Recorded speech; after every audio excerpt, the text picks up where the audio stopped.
In today's episode, we're going to take a look at the best cards from Lost Origins coming out on the 9th of September here in the UK. I am going to break down some that didn't quite make the top 10. There are quite a few. I think this set has some really cool stuff, obviously with the Lost Zone. It's got its own theme to the set. It's got a lot of archetypes that are going to work around that. So I will touch on them. They also brought out Swim Freely and other things. There's a lot of stuff that works together in this set, so I'm super excited not only to try it in sealed play, in pre-releases, because I will be going to one. I might do a video on that. But also just making decks. It's really interesting set. So the first one I want to touch on before our top 10, honorable mention, if you will, is Shiftry. So Shiftry has Fan Tornado for 1 grass energy. It does 50 damage. You may have your opponent switch, which isn't great. But for another grass energy, you can do Winds of Defeat, 210 damage. Put this Pokemon and all attached cards in the Lost Zone. This is huge. Obviously, it's a stage 2, but if you can get this evolved up and attack, it needs 1 energy, which is super easy to do. This attacks and does 210 damage, which will probably take a knockout on a V. But also, you can attach your choice belt. So then you've got Shiftry, you've got Nuzleaf, and Seedot going in. You've got the energy, you've got the tool. So that's 5 cards going into the Lost Zone as early as like the second turn if you can get it going. Maybe in like a what's the big fella? Torterra deck, it could work. Could be quite interesting. But yeah, I'm excited to see how this is going to play. Something that is as good and we'll maybe see some play is Dell Fox V. It's got a Spooky Torch for 1 fire. Your opponent's active Pokemon is now burnt and confused. But the one we're looking at is Magical Fire for 2 fire and a colorless, 120 damage. Put 2 energy cards attached to this Pokemon in the Lost Zone. This attack also does 120 damage to one of your opponent's bench Pokemon. That is incredible. You could take 2 knockouts easy with this, or you could set up even over 2 turns, 2 knockouts on V Pokemon. Obviously, we've got way to accelerate fire energy with Magma Basin and other things. I could see this seeing some play. Not only does it get stuff in the Lost Zone, it attacks for big damage, setting up knockouts later on. So I'm super excited to see how this one goes. I'm not a massive fan of the Pokemon. If you saw my latest hot takes video, I'll link that up here somewhere if not. But yeah, not a big fan of the Pokemon. Like I mentioned, we've got stuff like Finneon and Dugong with Swim Freely. So Dugong says 10 damage. Flip a coin. If heads, prevent all effects of attacks done to this Pokemon during your next turn. It also has Arctic Return. So it does 40 times damage. Shuffle any number of water energy from your Pokemon into your deck. It does 40 for each energy shuffled in this way. That could be a really powerful attack. Obviously, Snom is going to rotate soon, but we can use that to accelerate. In Expanded, this is going to be a monster. I think it can be quite good anyway, because we've got a ton of Swim Freely stuff. Like I said, the Finneon as well. We've got Seadra, which can do... It's got the same attack, Swim Freely, so it can prevent damage. Or it's got Hydra Shot. This attack does 20 damage to one of your opponent's Pokemon for each water energy attached. So you can actually snipe the bench for some huge damage. And again, it's a very similar thing. So the idea of this deck is all in unison, and I think that's why it could be quite good. And then you've got the Kingdra, which is worth splashing in the deck because its ability, you may choose either you or your opponent. That player shuffles their hand and puts it at the bottom of their deck, then draws 4 cards. So it's like a built-in Marnie almost. So that could be super interesting as well. And like I say, there's just a ton of different Pokemon you can splash in. But yeah, some interesting attackers.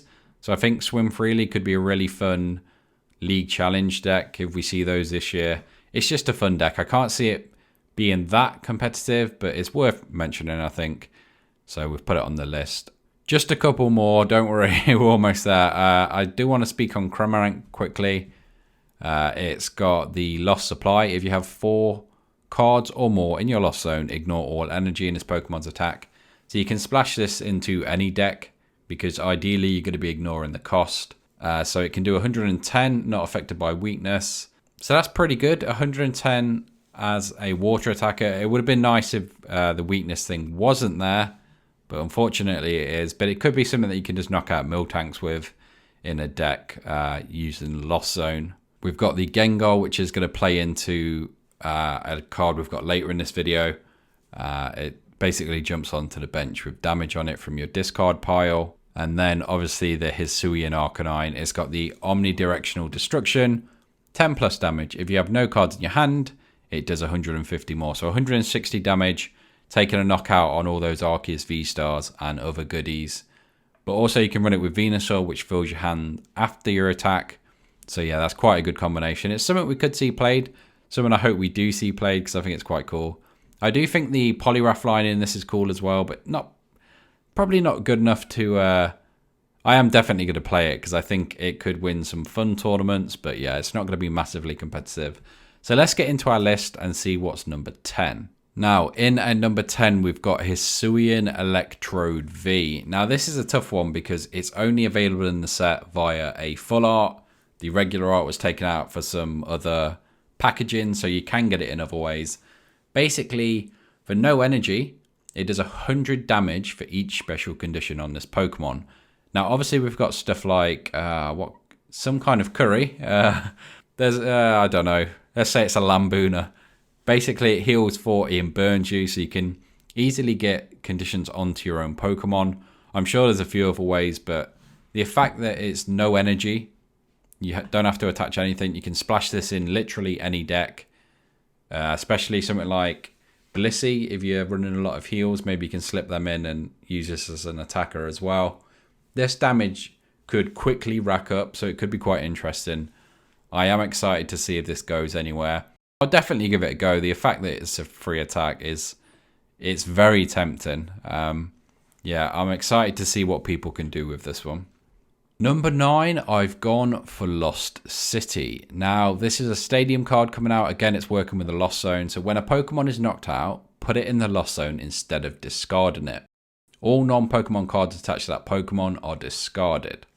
So why I think this is so interesting is if you knock out a Pokemon, instead of them being able to recover it later on, you can remove it from play entirely. Now, with stuff like Arceus, people play a ton of text to deal with things and then get them back into their deck. So they run like one Decidueye, they run like one Crobat, maybe 2 Pikachu.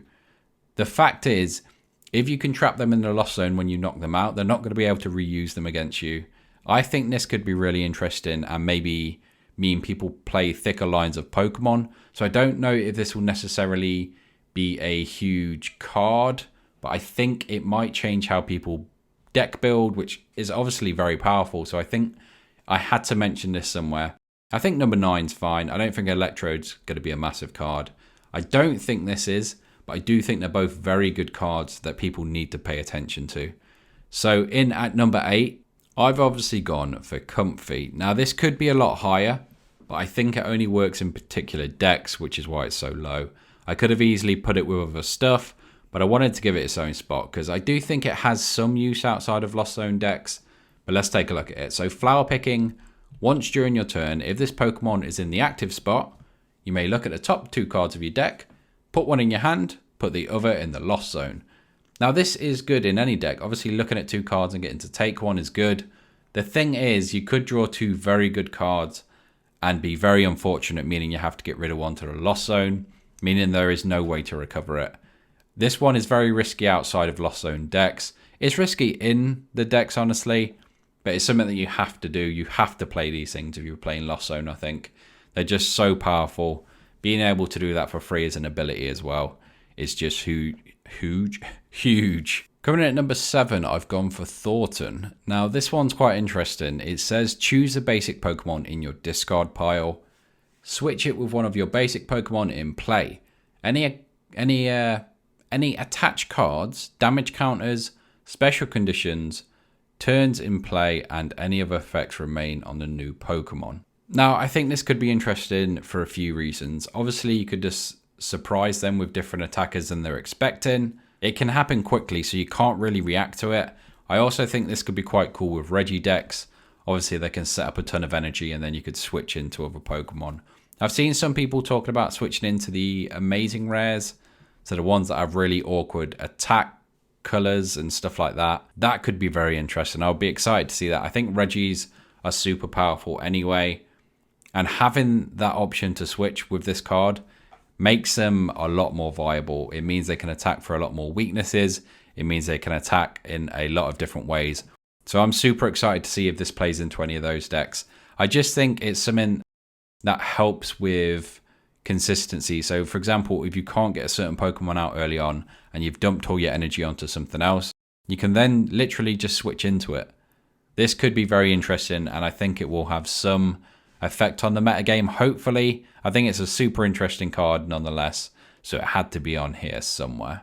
Coming in at number 6, I've gone for Aerodactyl VStar. Now, this has Lost Dive, so it's a fighting energy and 2 colorless, 240 damage. Put the top 3 cards of your deck in the Lost Zone. Now, this drawback is quite rough. Obviously, you want stuff in your Lost Zone, but this is just going to put, you don't even get to choose. You could lose 3 very valuable cards. So I'm not entirely sure, but obviously it hits for a great weakness. Its weakness itself is grass. There's not a lot of grass around. It hits for 240, which is a big number. Obviously, with a choice belt, you can get up to 270, and then with Zigzagoons and stuff, you can hit that magic 280. So it is very interesting. I do think it could see some play. Obviously, Arceus being as dominant as it is, any fighting Pokemon is always good. It's 3 energy attachments, so you could play Arceus yourself into this. But other than that, it's also got the Ancient V-Star power. As this Pokemon is in play, it gains an ability with the effect. Your opponent's Pokemon V in play, excluding Aerodactyl V-Star, have no abilities.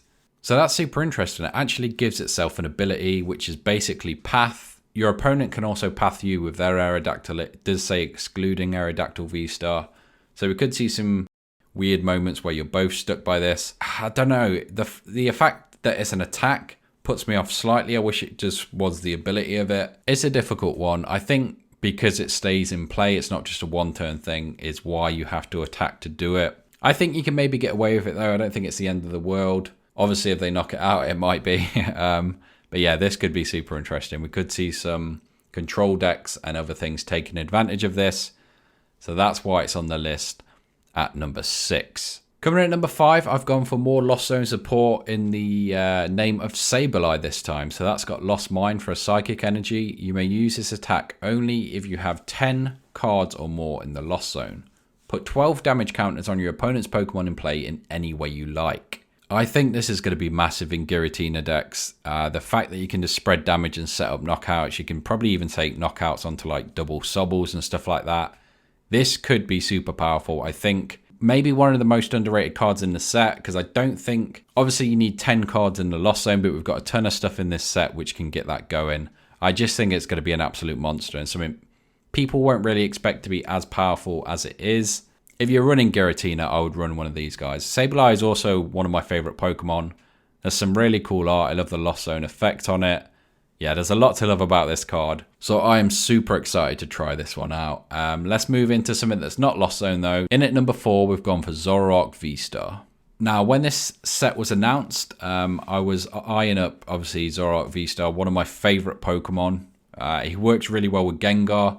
Basically, Baleful Cursed as 50 times the amount of Pokemon on your side that have damage counters on them. So potentially you can attack for up to 300 damage. There is stuff in this set like, what is it? There's something in this set like Damage Pump, I think it's called, where you can move damage counters around, meaning you can get them on all of your Pokemon, meaning this could swing for 300 damage quite easily. Obviously with the Gengars jumping in as well. There's stuff like Gapejaw Bog. There's ways to get damage around on your Pokemon. This could be very interesting. I know there is a Don fan that damages your bench as well, which you could try with this. Obviously, then you get the effect of hitting for weakness, but it does mean you need to run other stuff in the deck. There's a few different ways you could play this. I'm super excited to try it. Like I say, Zoroark, one of my favorite Pokemon. Gengar, my favorite Pokemon of all time. So yeah, I think I do have to try this deck, but I do think there is one archetype coming out of this that is slightly better. And we will get onto that, but Zoroark had to be on here. Super powerful card. Obviously, it's got Phantom Star as well, so you can discard your hand and draw 7. You could then research, so you could literally dig through your whole deck if you need to, which I think is always going to be a good thing, finding those cards you need. But also, if you need something like a boss, it means you can search for it without having to research and then play a supporter. So I could see some very useful ways to use this, and yeah, I'm super excited to see how Zoroark does in the current meta game. Coming in at number 3, I've gone for Radiant Gardevoir. Now, this is a Pokemon Obviously, it's Radiant, so you can only have one in your deck. You're not really going to use the attack. I would say this can be splashed in any deck. I would ignore the Psychic. But it's got an ability called Devotion Veil. Your Pokemon take 20 less damage from your opponent's Pokemon V attacks. That's huge. There's so many V attackers. Most decks are going to be using V attackers. It reduces 20 damage. The thing here is, people are going to design decks trying to hit certain numbers. So let's say they need to hit 210 and they're using Arceus VStar. They know they're going to have a turbo on, so they're going to use choice belts to get those knockouts. Now, God of War is going to mean that math doesn't add up. That is huge. This is going to affect how decks are built. It's going to affect how attackers are used and which attackers are used. I think this could be splashed in most decks and maybe is the best choice for a Radiant if you don't have one. It's just going to be so big. I think it's worth mentioning stuff like Blissey, which tries to heal, or other decks like Stonjourner. And I wouldn't be surprised if we see more healing decks with this card, because we've also seen stuff like Fantina, which reduces 120 damage per turn. With God of War, that's 140. Then let's say you use a Hyper Potion, that is 140 less damage you're going to take, and you can heal. I think we're going to see an archetype built around this. I don't know which Pokemon we're going to see it done with, but I think this only strengthens current archetypes we have. It makes most decks better, if not all. It's just a super interesting way to play the game, and I think maybe has the biggest impact on the game coming out of this set. That's my prediction anyway. But let's move on to a couple more cards, which obviously I've placed higher. So I think will maybe be at the top tables a lot more. These are going to be the main decks coming out of this set. I could put them together, but I've divided them up. And at number 2, we've got Mirage Gate. Now, Mirage Gate does mean you need 7 cards or more in your Lost Zone. So you do need some kind of Lost Zone engine to your deck. But you get to search your deck for up to 2 basic energy of different types and attach them to your Pokemon in any way you like. This is insane. The fact that you get to search them out of your deck and then attach them, I would understand if it was attached from your hand. It would make this card a lot less good, something like Gardenia's. It's also an item card. I can't believe how good this card is. Obviously, you need 7 cards in your Lost Zone, so I do kind of get that. I don't think that's too difficult to do. And this makes, you obviously know what my number 1's going to be. It's going to be Giratina VStar, and it makes that Pokemon so much more powerful. There's just so much to love about this. It's like a supporter. It's like some of the best supporters we've seen before, like Welder. Obviously, you don't get to draw cards, but you get to find the energy from your deck, which I would say is probably better. And it's an item card, so it's not even a supporter. There is so much to love about this card. I do think it could have easily been number 1. And as we see more Pokemon come out with the Lost Zone in mind, I think this could be a number 1 card from this set. But it had to be up there, obviously, to support our number 1, Giratina VStar. Now, it's got Lost Impact for 280, put 2 energy attached to your Pokemon in the Lost Zone. So that, it kind of makes sense. We need energy in the Lost Zone anyway for the rest of the deck. We also need it for our VStar ability or power. 280 damage is going to get a knockout on anything, which is the big thing. Obviously not VMAXs, but we can get up to that with choice belts and other shenanigans. But I don't think we need to. I think we can whack for 280, and if we're really struggling, we can switch into a Sableye and finish stuff off. I think this is going to be the best deck by a mile coming out of this format. Or out of this set, I should say. But even then, I think it's going to be one of the top decks at tournaments. I think it's going to be up there with Palkia and Mew and Arceus. It is going to be an absolute monster. And I think moving into Scarlet and Violet, this is going to be one of the best decks around. Now, the reason I say that is, obviously, we've got some big HP Pokemon coming out. And the V-Star Power, Star Requiem, if you've got 10 or more cards in your Lost Zone, your opponent's active Pokemon is knocked out. That's going to be huge. I don't think anything or much else is going to be able to take one-hit knockouts on stuff, making Giratina VStar a very powerful Pokemon, not only to fight in the current meta, but going forward. So if you're looking for a deck to build now, if you're looking for something that's future-proof, this is the deck. I think it's going to be a monster now. It's going to be a monster in another year, or we're definitely going to see it around at least. And it's Giratina, really cool Pokemon. Really cool set, really cool theme around the Lost Zone. But those are my top 10. Let me know in the comments why I'm wrong. Let me know which ones you think are better or I've missed out. Obviously, there's stuff like Porygon and Rotom and things like that, which I think are going to be really interesting. And again, are decks I'm going to build. I don't think they break the top 10 though. Maybe they do, maybe I'm wrong. Like I say, drop it in the comments below. That's all I've got for this episode though, so I will catch you in the next one.